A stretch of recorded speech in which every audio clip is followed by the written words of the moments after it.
9 conseils pour survivre à un incendie dans ta maison, selon les pompiers. Si tu es victime d'un incendie, la meilleure chose à faire, c'est de rester calme et d'essayer de ne pas paniquer. Plus facile à dire qu'à faire, non ? Heureusement, savoir comment réagir au mieux dans une situation d'urgence augmentera beaucoup tes chances de survie. Avant de connaître la marche à suivre, clique sur le bouton s'abonner et active la cloche des notifications pour te joindre à nous du côté sympa de la vie. Les incendies de maison peuvent se propager à une vitesse vraiment effrayante. La plupart des objets de ton environnement peuvent partir en cendres en quelques secondes. C'est pourquoi tu dois agir dès que tu entends ton alarme incendie se déclencher. Numéro 1, prépare un plan d'évacuation à l'avance. Pour ne pas perdre tes repères, tu dois toujours avoir un plan d'évacuation à portée de main. C'est encore mieux si tu l'écris sur papier. Essaye de te préparer pour différentes situations et prépare au moins 3 issues de secours. Décris ton plan, comment tu vas évacuer ta maison, qui sera le chef de file pendant le processus d'évacuation, où vous voulez aller vous retrouver après que tout le monde ait quitté la maison et comment tu vas appeler les secours. Numéro 2, garde des échelles en corde au dernier étage. Si ta maison a plus d'un étage, c'est une bonne idée d'acheter des échelles de secours et de les placer à plusieurs endroits stratégiques aux étages supérieurs. De cette façon, si le rez-de-chaussée est bloqué par un incendie, tu auras un autre moyen d'échapper de la maison en feu. Numéro 3, quitte ta maison immédiatement après avoir entendu l'alarme incendie ou vu un incendie. Les gens meurent parce qu'au lieu de fuir pour sauver leur vie, ils essaient de prendre tous leurs objets de valeur, documents, gadgets, argent, etc. Oublie tout ça. Ta seule inquiétude devrait être de rassembler les membres de ta famille et des animaux domestiques pour quitter les lieux en toute sécurité. Numéro 4, les portes t'aideront en cas d'incendie. Les portes en bois offrent une bonne protection contre la fumée et la chaleur. En plus, elles peuvent empêcher un incendie de se propager. Une stratégie efficace consiste à s'échapper d'une pièce à l'autre et de refermer les portes derrière toi. En même temps, sois extrêmement prudent lorsque tu ouvres une porte, il y a peut-être un feu qui t'attend de l'autre côté. Si tu te rends compte que la poignée de la porte, ou la porte en elle-même est trop chaude pour la toucher, ou si tu vois de la fumée sortir par les fentes, n'ouvre pas la porte. Même si tout semble aller bien, ouvre toutes les portes avec le plus grand soin pour éviter tout risque inutile. De cette façon, tu pourras la refermer tout de suite si tu aperçois un feu qui fait rage derrière elle. Si tu réalises que la seule façon de quitter la maison est de passer par une fenêtre, assure-toi que les portes soient bien fermées.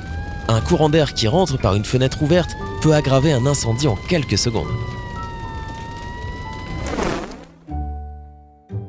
Numéro 5, fabrique un respirateur improvisé. Cela peut sembler bizarre, mais lors d'un incendie de maison, le feu n'est pas le principal danger. Ce qui tue les gens beaucoup plus vite que les flammes, c'est la fumée.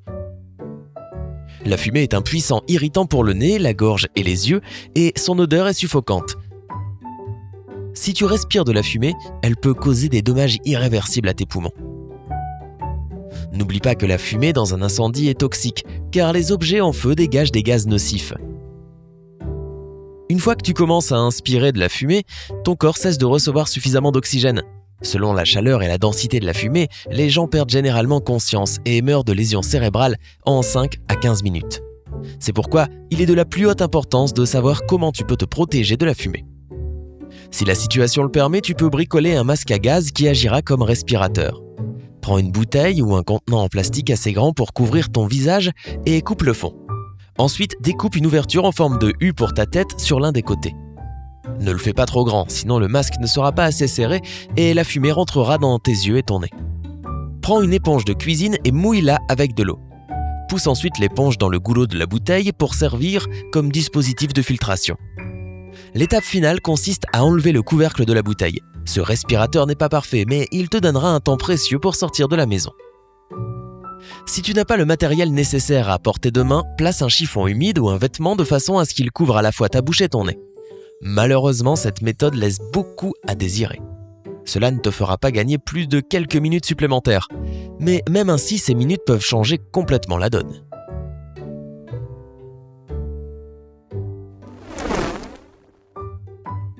Numéro 6, reste à l'écart des tissus. Les vêtements, les rideaux, les draps de lit et les nappes constituent un danger grave en cas d'incendie. Ils sont très susceptibles de commencer à brûler.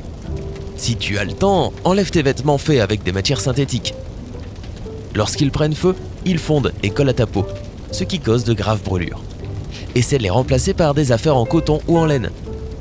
Si tes vêtements prennent feu, arrête ce que tu fais, saute par terre et commence à rouler sur toi-même jusqu'à ce que le feu s'éteigne. Rouler étouffera le feu et ne le laissera pas se propager de façon incontrôlable. Assure-toi de te couvrir le visage avec les mains. Tu bénéficieras ainsi d'une protection maximale. Numéro 7. Que faire si tu ne peux pas sortir ? Si tu es pris au piège et que tout ce que tu peux faire c'est d'attendre de l'aide, essaye de rester calme. La première chose à faire c'est donc d'éviter la fumée. Tu seras ainsi en sécurité jusqu'à l'arrivée des pompiers. Cache-toi dans une pièce qui n'est pas encore touchée par le feu et ferme la porte complètement.